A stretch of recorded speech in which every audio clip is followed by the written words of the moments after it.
It is time for DC Current, presented by LABI. It's time to welcome back 2nd District Congressman Troy Carter. Congressman Carter, how are you, sir? I'm doing well. How are you, Brian? I'm doing very well as well. I trust your district is okay after the storm. Well, everything is holding up. You know, Okay. down in New Orleans, we had pump issues, as seems to be the issue, quite frankly, quite frequently, rather. But so far, so good. We got a lot of ground to cover. You've been busy, to be sure. However, before we get into anything, too serious, you were the commencement speaker over the weekend at SUNY, Southern University of New Orleans. Walk me through a little bit about giving the commencement address.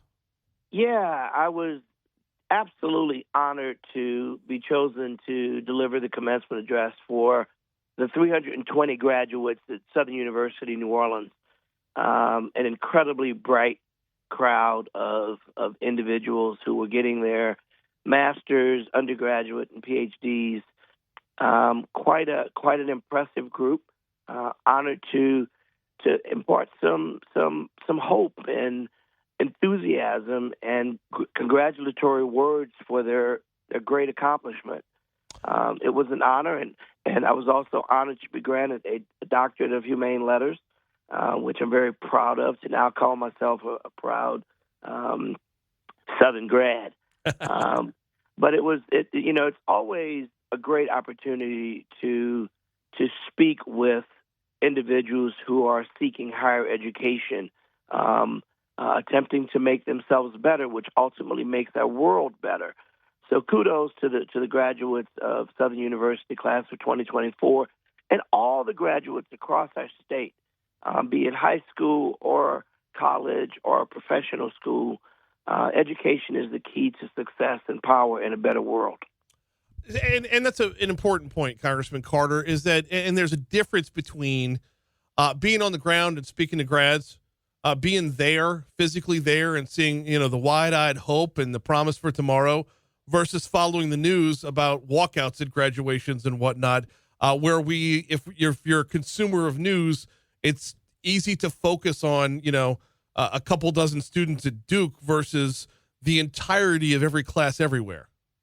Yeah, and listen, and the significance of people wanting to have peaceful protests. Protests were born on college campuses. The key is peaceful. The key is making sure that we air our differences in a way that's respectful and hopefully leads to a better understanding of each other.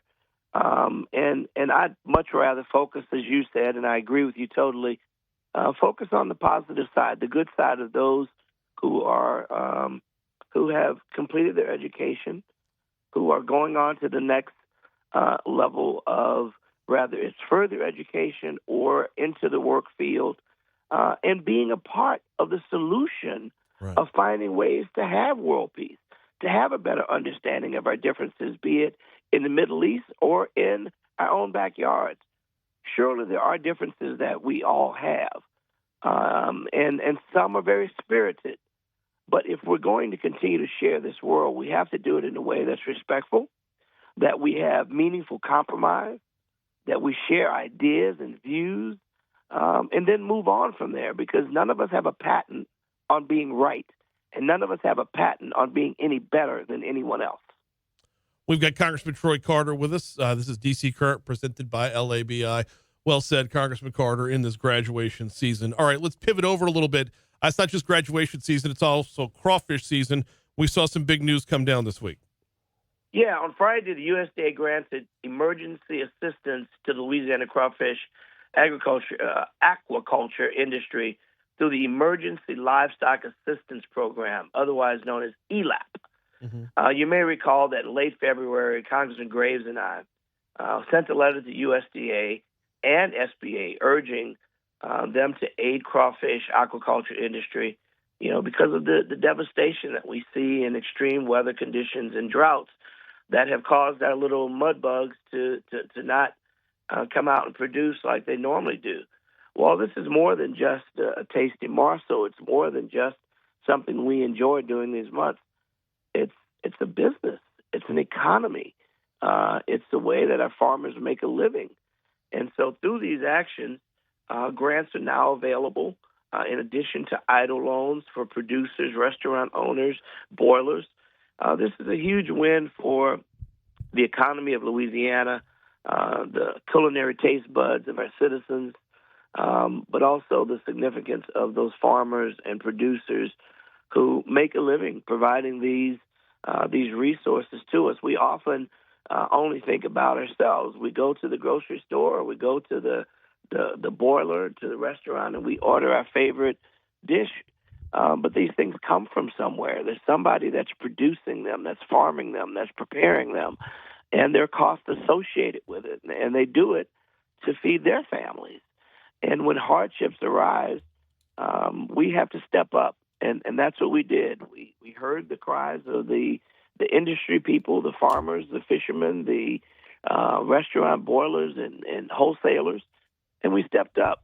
And I'm proud to say it was done in a very bipartisan way, stepping and working together with the help of the governor and signing a declaration of emergency. We were able to get the EIDL loans, which is the partner to the ELAP loans, or the ELAP relief, which is grants that will, again, give a lifeline to farmers who otherwise would be struggling tremendously to provide for their families and also provide crawfish to the backyard boils and cookouts that we all enjoy this time of year. One of the things that we're fortunate enough to have here on Talk 107.3 FM, every month, Ag Commissioner Dr. Mike Strain joins us. So we get to learn a lot about the science of the farming for the crawfish. And yeah, it's not just like fishermen where you go out, you catch what you catch, and you sell your wares. With crawfish farming, you could look at it and say, well, they experienced the drought last year. They survived it, they move on. But there's factors that we don't get to see every day, Congressman Carter, like reseeding. That adds an element to the equation that makes these dollars that much more important. That's exactly right, because it's not like just angling. You're not just throwing a line in the water and pulling out what's swimming by. You have to prepare your crop, right, just like you do with rice or soy or sugarcane. And that's why this was so critically important, because it's not just this year's crop that we're concerned about; it's next year's crop. Right. And so we prepare to survive this one, and we'll prepare to have a harvest for next one. We got Congressman Troy Carter with us for a couple more minutes. And yeah, making sure it's weird to call them, because they're not fishermen, but you think of them like fishermen, and they're not exactly farmers, but they do a lot of the same thing farmers do. They need like their own classification of who they are. Well, they're kind of fishermen farmers, right? To be very fair with you, right. Because they in the middle. They have elements of both, so they're a bit of a hybrid, and equally as important as both, because crawfish, obviously. Think of a dish in Louisiana or across the country, quite frankly, where you go places, and certainly particularly here, but in restaurants across the country, somebody's emulating Louisiana cuisine. Yeah. And they talk about crawfish. We got Chinese crawfish, you got crawfish all over, but nothing in the world beats a good Louisiana crawfish. Nope. But when you talk about crawfish, think about going into your average restaurant. And imagine if there were no crawfish dishes, no etouffee, no boiled crawfish, no stuffed merlaton. I mean, think about all of the elements of what this crawfish does for our palates, yes, yeah, but for our economy. And the emphasis that we have on making sure that we respect and protect our fishermen farmers because of the incredible job that they do in bringing these to our tables. We got 30 seconds left with Congressman Troy Carter. Bullet pointed for me. What you working on this week? This week we head back and we have an FAA bill that we had a temporary passage on, and you know how important the FAA is. Mm-hmm. So hopefully we will be able to advance and move it to a more sense of permanency. We introduced last week the Artificial Intelligence Task Force, AI, which is a new bill that myself and Ranking Member Benny Thompson of Homeland Security introduced, which will give us an opportunity to really get our hands around the parameters of artificial intelligence. We see its depth. We see where it's going. We see what it means. and we need to find out how to guard ourselves against misuse and abuse. He is Congressman Troy Carter. I look forward to hearing more about that next time we visit next week. In the meanwhile, I always appreciate the time, sir. We'll talk to you Tuesday. Likewise, my friend. Have a fantastic week. You do the same.